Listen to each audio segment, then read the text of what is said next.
Me senté acá, no me presenté. Pido disculpas por eso. Sí, mi nombre es Ezequiel Lerech. Soy cardiólogo.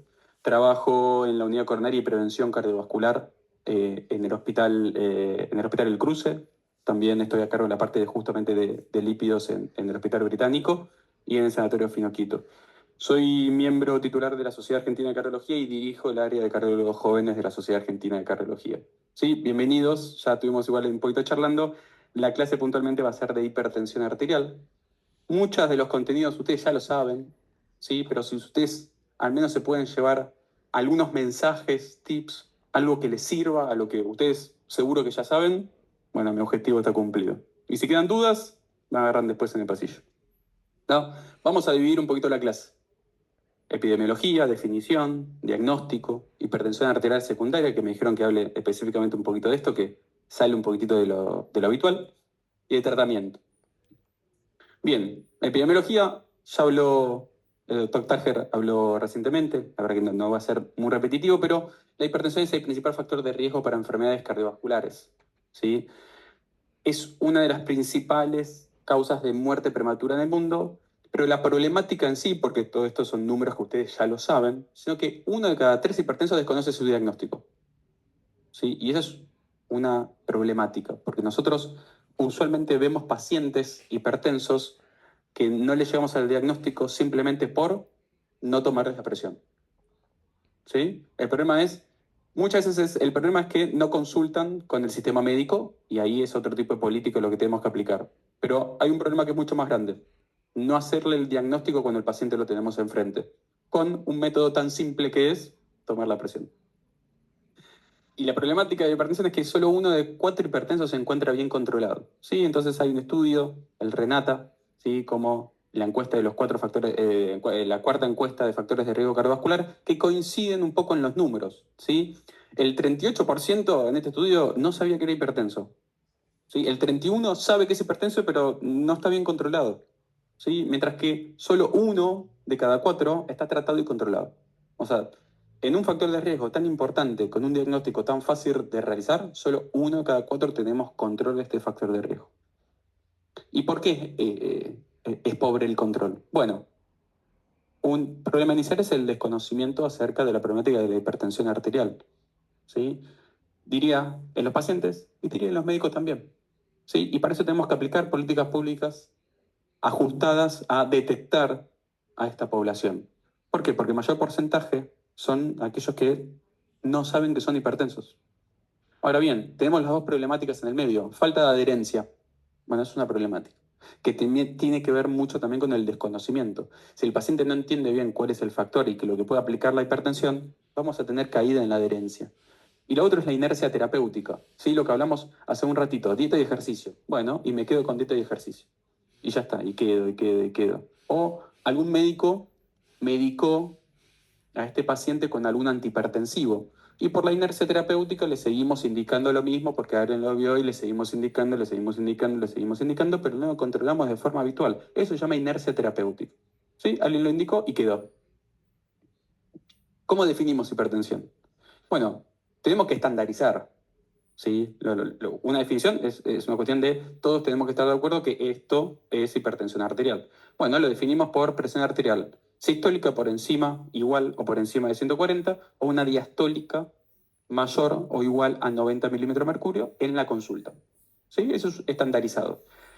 ¿Y significa que el que tiene 139 no es hipertenso?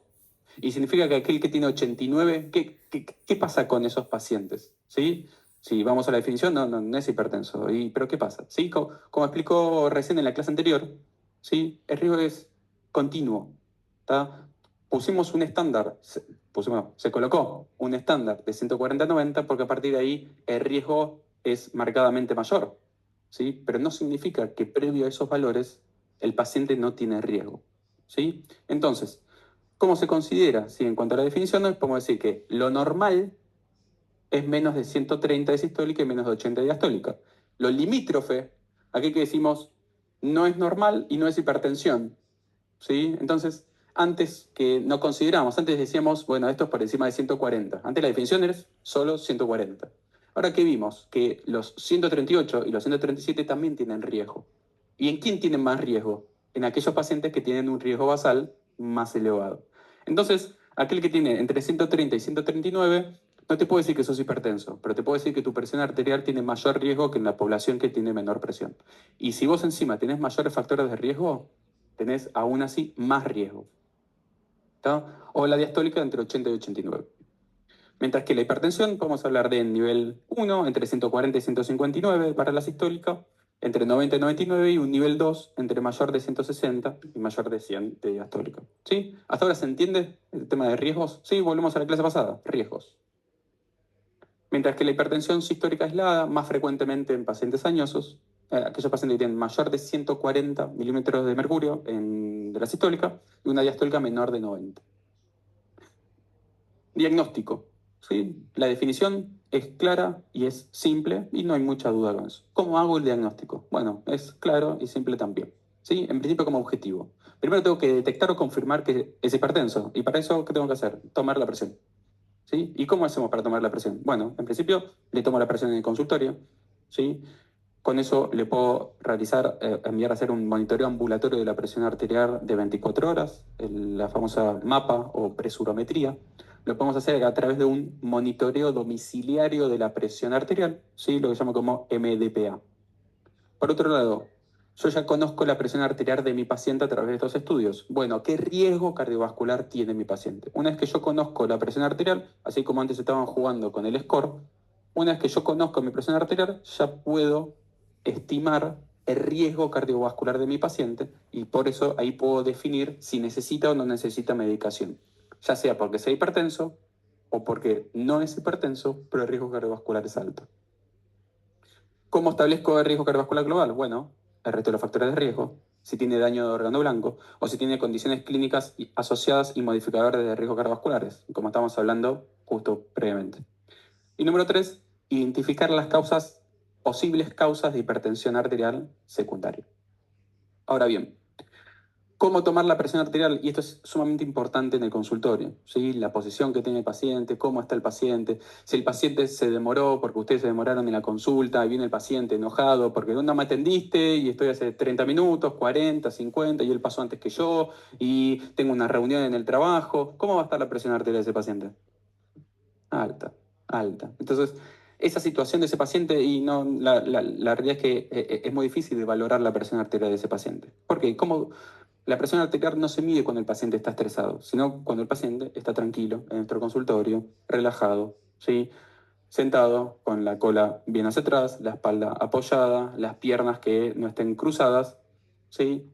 En silencio, y eso es muy importante, porque a veces le colocamos el manguito y le seguimos haciendo la consulta. Bueno, y contame, sí, sí, y el paciente empieza a rememorar todo su día mientras le está tomando la presión, eso también aumenta la presión arterial. Sí, entonces tomémonos un ratito, el paciente tranquilo, el paciente relajado, sentate, apoyar la espalda, los pies apoyados, tomamos la presión de un lado, tomamos la presión del otro, tomamos la presión del otro. Idealmente entre 2 y 3 tomas. ¿Sí? Mientras se toma la presión, el paciente tiene que estar en silencio. Entonces, siéntese de esta forma, le voy a tomar entre 2 y 3 veces la presión arterial. Durante la toma de la presión y entre las tomas de la presión, le pido por favor que no hable. Yo sé que usted quiere saber ese valor. El valor de la presión arterial yo se lo voy a decir luego de que le tome la tercera vez y yo haga el promedio de las tomas. Sí, anticipémoslo y expliquémosle al paciente cómo es la metodología. Los pacientes entienden cuando nosotros les explicamos. ¿Está? Bien. ¿Cuáles son los beneficios y perjuicios de utilizar cada práctica? Bueno, la mayoría de los estudios, ensayos clínicos aleatorizados realizados es a través de la presión arterial del consultorio, pero es poco reproducible.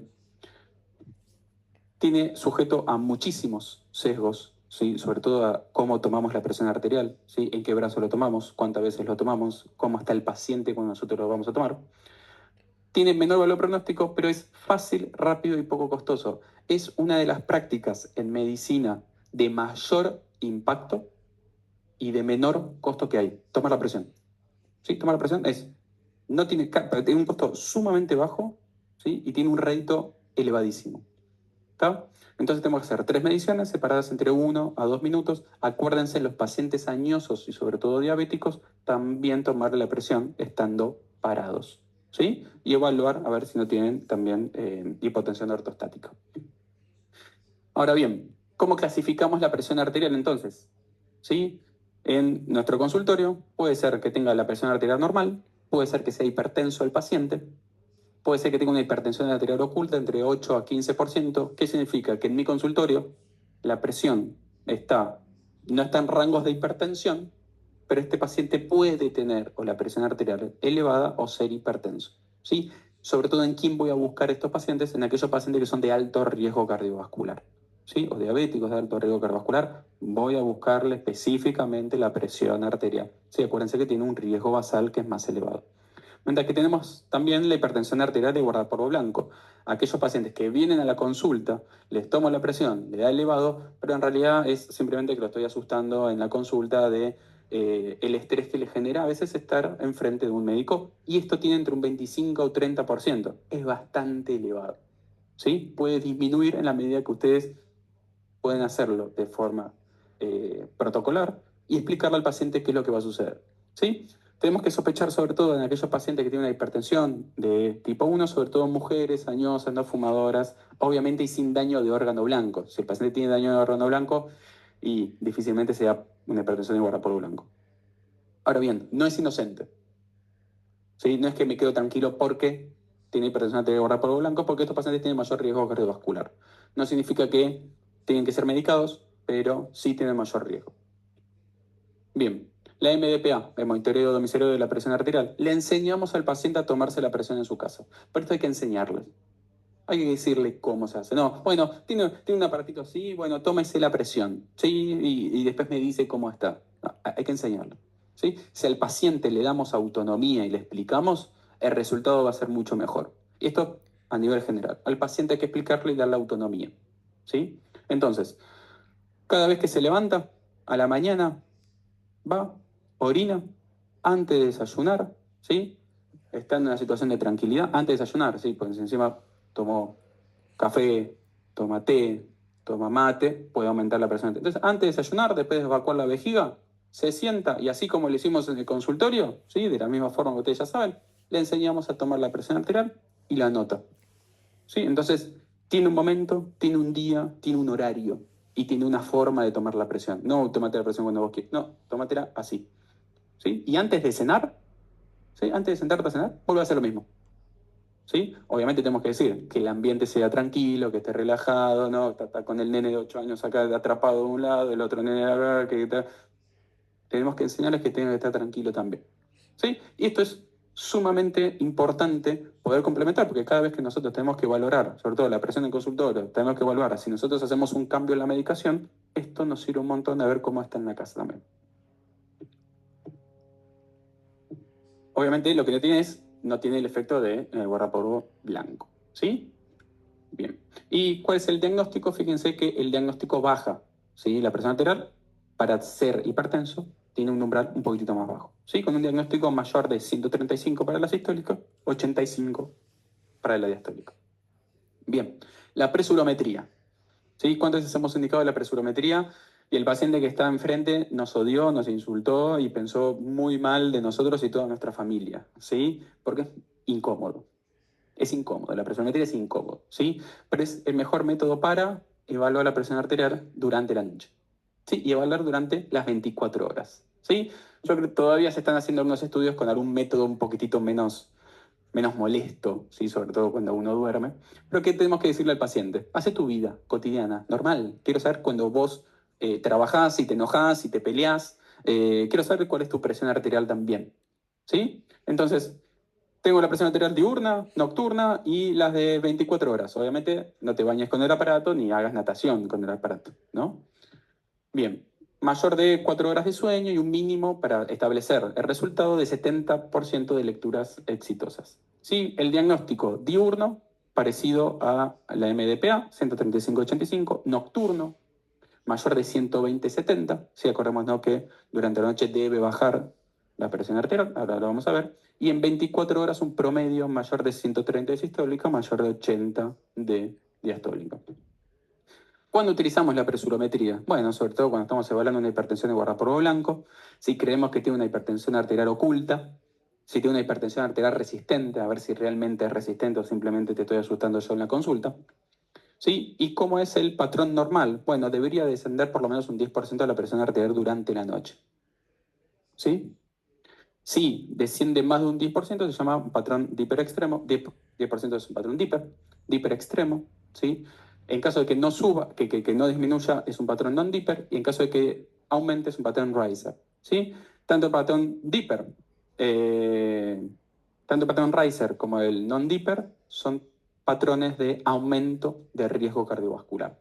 ¿Sí? Eso es muy importante y sobre todo también nos puede marcar en aquellos pacientes, no solo que aumente la presión durante la noche, sino aquellos que pueden tener sobre todo apneas del sueño. ¿Sí? Es un buen patrón y pantallazo a generar a ver si sospecha de este diagnóstico. Bien, entonces tenemos presión arterial en el consultorio, mapa, monitoreo domiciliario de la presión arterial. Tenemos tres formas de un diagnóstico. Entonces, diagnóstico es tenemos cuestiones sumamente sencillas, algunas que son más molestas que otras. Podemos hacerlo a la noche, podemos hacerlo durante el día, podemos enseñarlo al paciente durante la casa, podemos hacerlo en el consultorio. Tenemos un abanico de tres posibilidades donde podemos llegar al diagnóstico de hipertensión arterial. Entonces, el problema de la hipertensión arterial no es la falta de métodos de diagnóstico. ¿Sí? Bien, entonces, viene mi paciente a la consulta, le tomo la presión. Tiene menos de 130/80, no sospecho de algo oculto, perfecto. Seguimos haciendo control de la presión arterial. Si tiene un nivel 2, mayor de 160 de sistólica, mayor de 100 de diastólica, bien, sos hipertenso. A no ser de que tenga una sospecha muy importante de que puede llegar a ser de agarrar polvo blanco. Si no, con esta presión arterial en el consultorio, medida de 3 veces, estando el paciente tranquilo, probablemente haga el diagnóstico de hipertensión arterial. Ahora bien, si está ahí, en el border, medio borderline, siguiente 130, 139, o la hipertensión de grado 1, entre 140 y 159, le puedo hacer, tengo dos opciones. Opción 1, MDPA o MAPA. Opción 2, ok, venite a la próxima consulta y volvemos a tomar la presión arterial. ¿Sí? Si en la próxima consulta la presión es normal, perfecto. Controlando, seguimos controlando su presión arterial. ¿Sí? Seguimos limítrofe, bueno, ahí ya me puedo convencer de utilizar una presurometría o una MDPA. ¿Sí? Y con la presurometría, con el monitoreo domiciliario de la presión arterial, más la presión arterial del consultorio, los clasificamos. ¿Es normotenso? ¿Tiene una hipertensión oculta? ¿Es hipertenso? ¿O tiene un guardapolvo blanco? ¿Está? Esto nos lleva 3 visitas, lo podemos hacer en 2. ¿Está? Muy bien.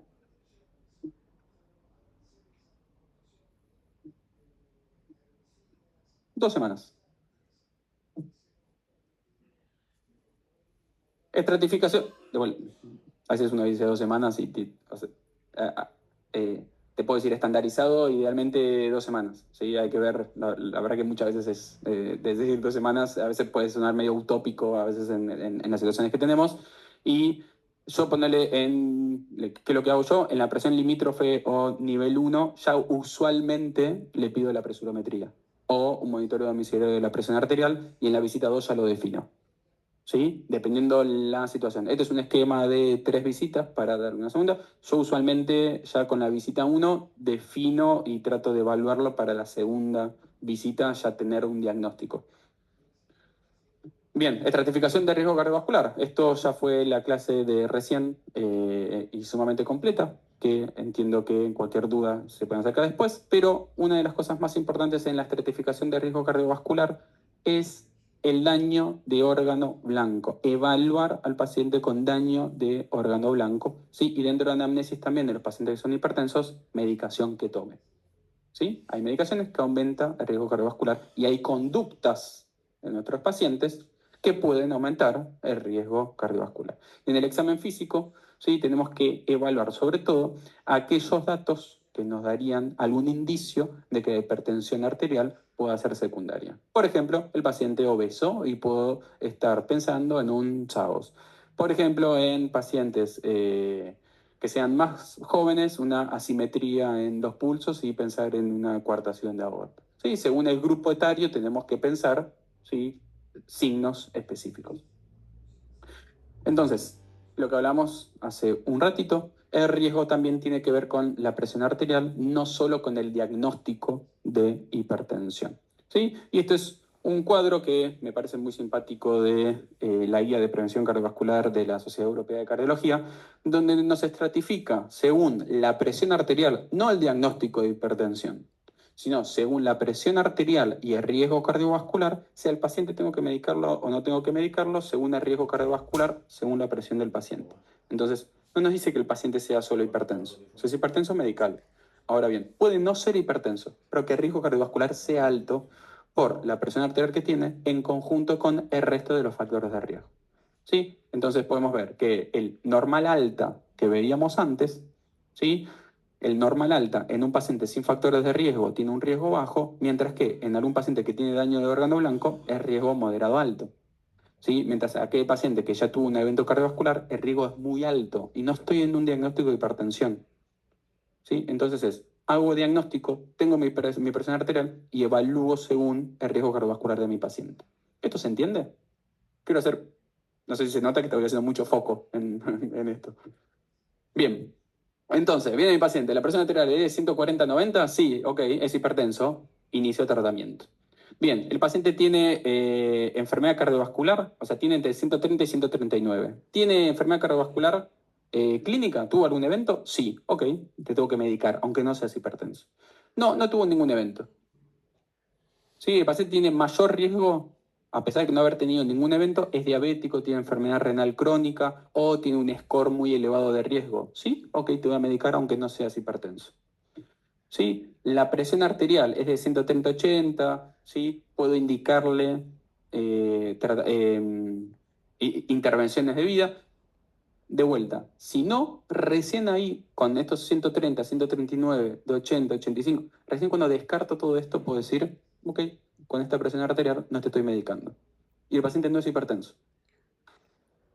Daño de órgano blanco, electrocardiograma, ecocardiograma, evalúo si tiene hipertrofia, sobrecarga auricular, disfunción diastólica, con el riñón, la creatinina, el filtrado, ¿sí? RAC, a todos es sumamente importante, la microalbuminuria, evaluarla porque es un signo más temprano inclusive que la caída del clearance.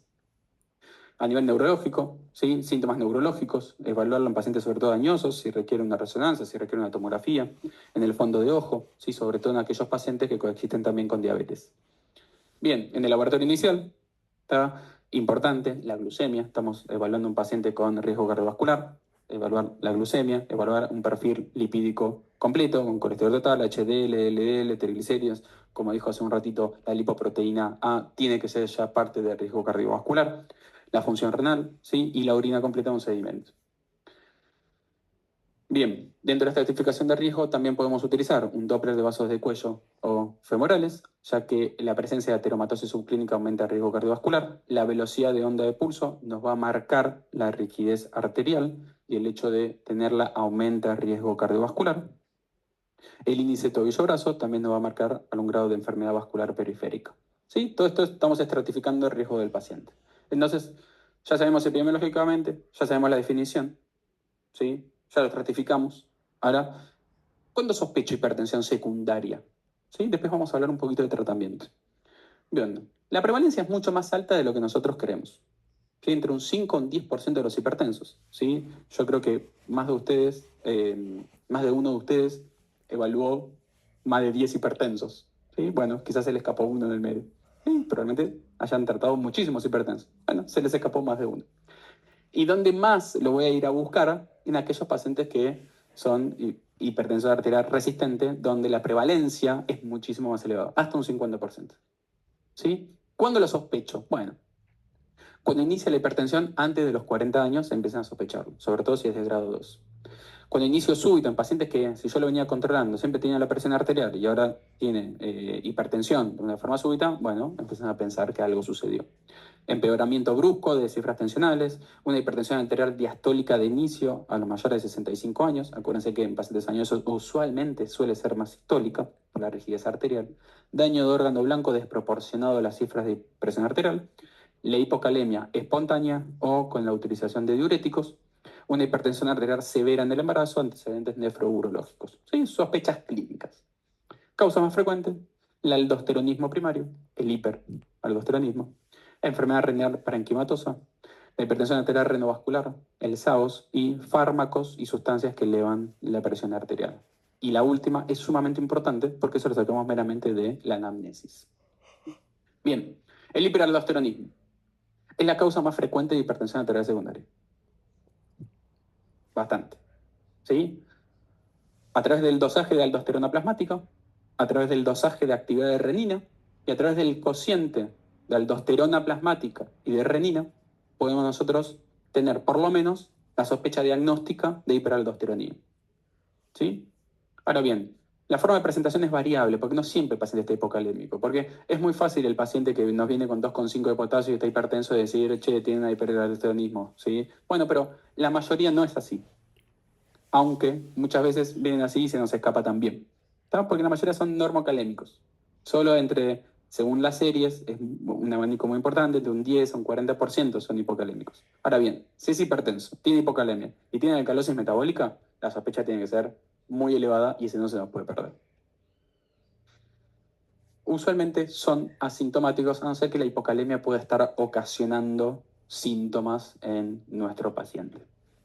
Ahora bien, la causa más frecuente, sí, acuérdense que tenemos la hipertensión, la actividad de la renina disminuida y aumento en la excreción de la aldosterona y la causa principal del hiperaldosteronismo es la hiperplasia idiopática bilateral, donde el tratamiento es médico.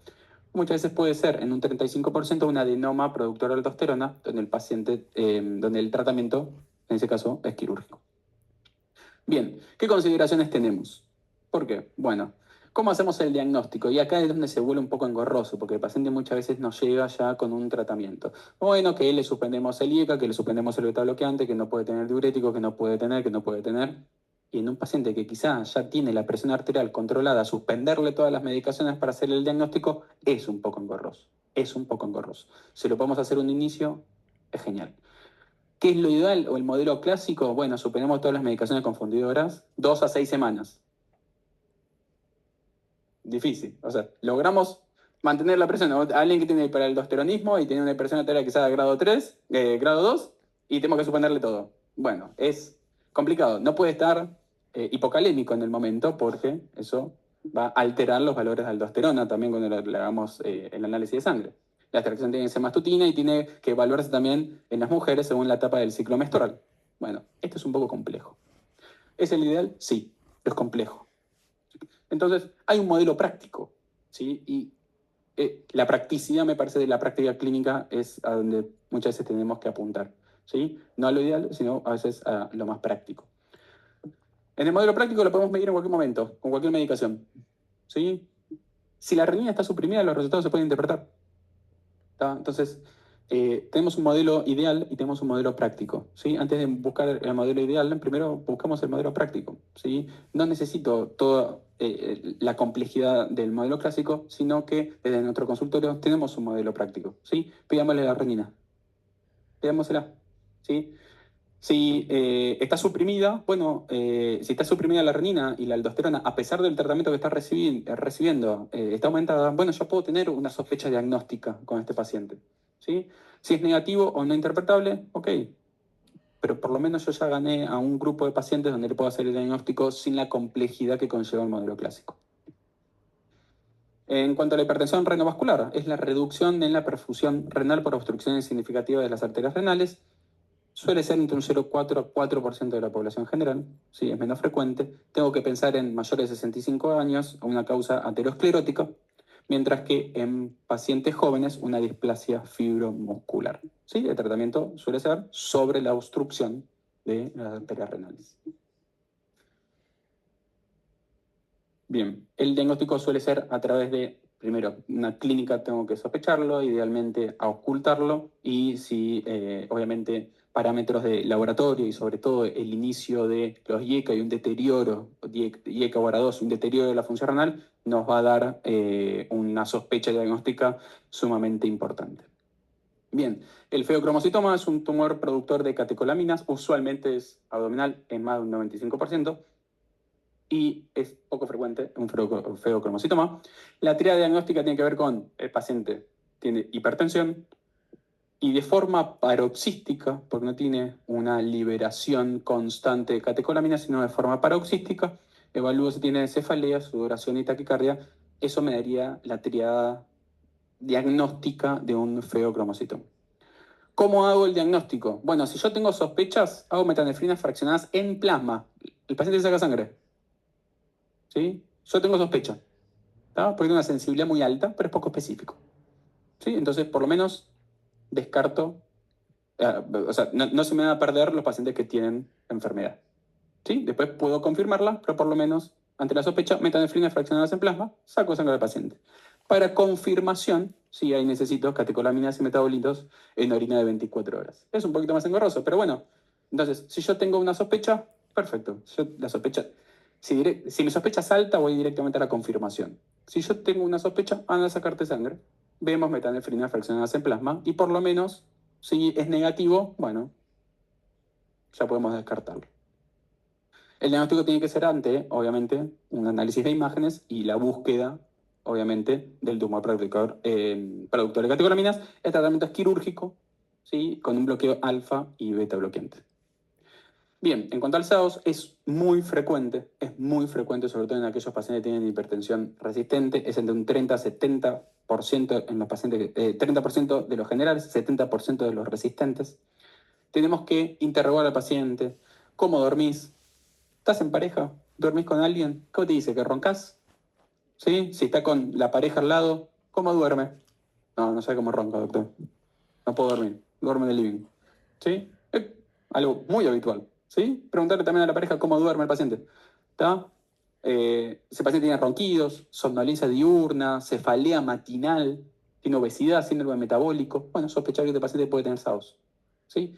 ¿Cuál nos va a ayudar mucho? Bueno, una presurometría que tiene hipertensión arterial nocturna, non-dipper o un dipper invertido, nos va a ayudar mucho, ¿sí? A la sospecha. Y la polisomnografía con oximetría, con un índice de apnea y hipopnea, nos va a confirmar el diagnóstico. Y en estos casos, por un lado, tenemos el CPAP para los moderados y severos, pero fundamental en aquellos pacientes, sobre todo, que tienen síndrome metabólico y obesidad, es la reducción de peso.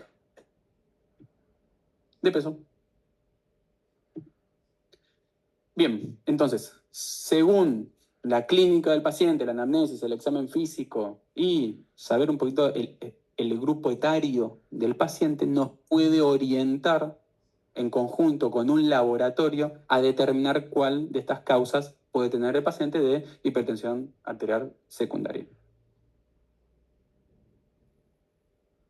Bien, tratamiento. Ya queda poquito. Bien, ¿cuál es el beneficio de reducir la presión arterial? ¿Sí? Cada descenso de la presión arterial de 10 milímetros de mercurio reduce el riesgo vascular, ¿sí? Disminuye los episodios cardiovasculares, la enfermedad coronaria, el ACV, la insuficiencia cardíaca y la mortalidad por todas las causas. ¿Sí? Entonces el tratamiento de la hipertensión arterial es realmente muy benéfico, muy costo efectivo. Es realmente muy costo efectivo controlar la presión arterial. ¿Cómo y cuándo iniciar el tratamiento antihipertensivo? Bueno, si el paciente es hipertenso, siempre, igual, a mí no me gusta decir solo el paciente hipertenso, porque los cambios de estilo de vida es independiente del riesgo cardiovascular de nuestro paciente. Independientemente de que, obviamente, que en estos pacientes tenemos que ser mucho más enfáticos, todo paciente tiene que irse del consultorio con cambios en el estilo de vida. ¿Está? Tratamiento farmacológico según el grado de hipertensión y el riesgo cardiovascular. O sea, no solo al que es hipertenso, sino al que tiene riesgo cardiovascular elevado también. ¿Sí? Entonces, en aquellos pacientes que tienen hipertensión arterial grado 2, por encima de los 160, o grado 1 con alto riesgo cardiovascular, ya inició fármacos. Si tiene grado 1 de bajo riesgo con un factor de riesgo, inicio fármacos, pero en este caso monoterapia. Hipertensión arterial de grado 1 sin factor de riesgo, solo cambios en el estilo de vida. En casos especiales, ¿sí? Octogenarios y pacientes frágiles, sean un poquito más escalados, menos agresivos, iniciamos con monoterapia, ¿sí? Porque en estos pacientes tienen mucha mayor tasa de efectos adversos. ¿Sí? Bien, y también en la presión arterial que sea limítrofe. Bien, ¿cuál es el objetivo? Bueno, según el riesgo, según la edad del paciente y según el riesgo cardiovascular, va a ser mi objetivo. El primario es menos de 140-90, ahí voy a seguir el diagnóstico de hipertensión. El deseable es menos de 130-80. dependiendo el grupo etario, ¿sí? En octogenarios es más elevado. Bien, obviamente las medidas no farmacológicas, el descenso de peso, la reducción de la ingesta de sodio, el aumento de la ingesta de potasio, la actividad física, la disminución de la agenda de alcohol, ¿sí? Todo esto va a generar un impacto y siempre en todas las consultas, independientemente del riesgo cardiovascular, debemos hacer hincapié. Y como recomendaciones generales, esto para mí, voy a tenerme y soy muy incisivo en esta parte. La reducción de la presión arterial es más importante que la elección del fármaco específico, ¿sí? Lo más importante es que la presión arterial disminuirla y tenerla dentro de los valores deseables. Eso es el punto más importante. Idealmente realizarlo a través de fármacos que han demostrado beneficio cardiovascular, ¿sí? Entonces, los highlights, las cuestiones más importantes. Primero, reducir la presión arterial y tenerla dentro de los objetivos. Dos, idealmente utilizarlo a través de fármacos que demostraron un beneficio cardiovascular. IECARA-2, beta-bloqueante, antagonistas cálcicos y diuréticos tiacídicos. El beneficio se encuentra en mantener el objetivo en el tiempo en el rango terapéutico, lo que consultabas vos hace un ratito. Bueno, tenía las estatinas, llegó a los objetivos y se lo suspendieron. Bueno, esto es lo mismo. Bueno, llegué a la presión arterial, entonces le suspendo la medicación antihipertensiva. No, ¿sí? Entonces, el objetivo no es bajar la presión arterial, sino que es bajar la presión arterial y mantenerla en el tiempo. Eso es lo que le va a dar beneficio cardiovascular. Como estrategias para mejorar la adherencia, dosis única diaria.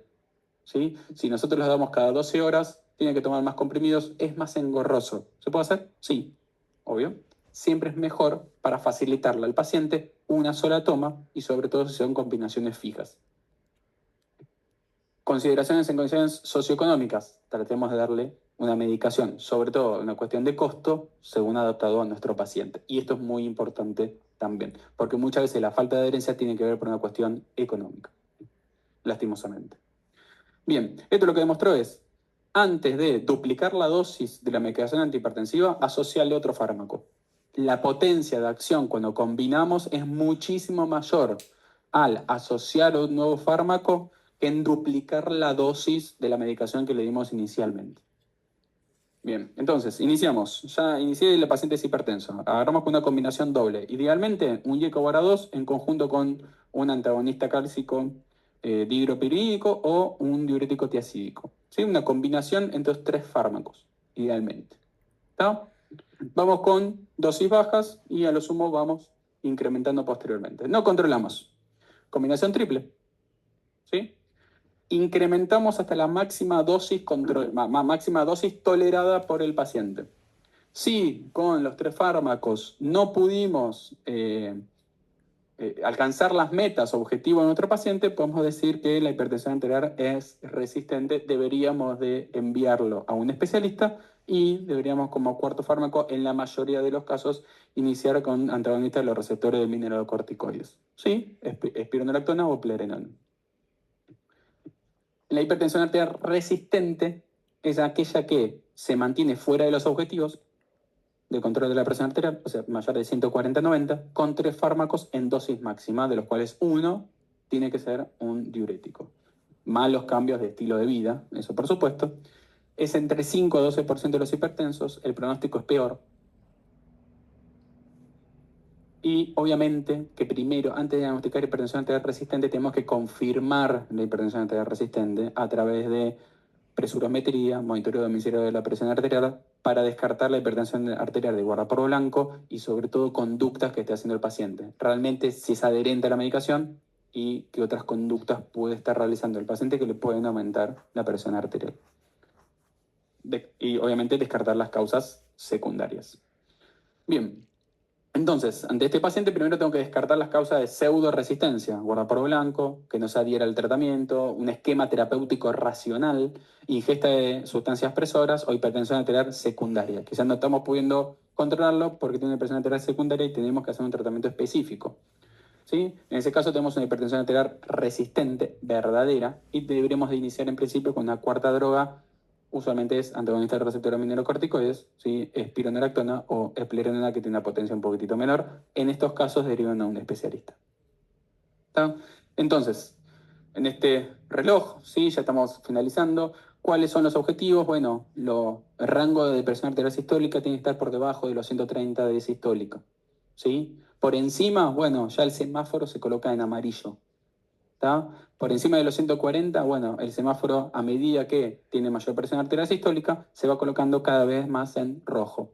Mayor de 180 de sistólica es una hipertensión arterial severa, ¿sí? No significa emergencia hipertensiva, que ahí ya tenemos un daño de órgano blanco en el momento, ¿sí? Tampoco significa que lo tengo que internar por tener 180 de sistólica en mi consultorio, ¿está? Sobre todo si descarto que tenga daño de órgano blanco. ¿Tá? Entonces, en este semáforo que tenemos los ideales, menos de 130, de 130 y 140 tenemos el semáforo amarillo, por encima de 140, cada vez se va haciendo entre amarillo y cada vez más rojo. Para concluir, ¿sí? La hipertensión arterial es altamente prevalente y pobremente controlada. La mala adherencia y la inercia terapéutica de seguir recetando el fármaco que alguien alguna vez le recetó son determinantes del mal control. El diagnóstico requiere mediciones estandarizadas, pero a través de sumamente costo efectivas, como la presión arterial de consultorio, la presurometría o el monitoreo domiciliario. La hipertensión arterial secundaria debe sospecharse con eje en pacientes jóvenes y en hipertensión arterial resistente. Es clave evaluar el riesgo cardiovascular global y el daño de órgano blanco de nuestro paciente, ¿sí? Sobre todo me tengo en negrita el riesgo cardiovascular global. Iniciar tratamiento con combinaciones fijas en la mayoría de los pacientes, reservando la monoterapia para pacientes frágiles y en hipertensión arterial de grado 1. Y el objetivo es lograr y sostener el control tensionar en el tiempo, priorizando fármacos con beneficio cardiovascular demostrado. Ahora sí.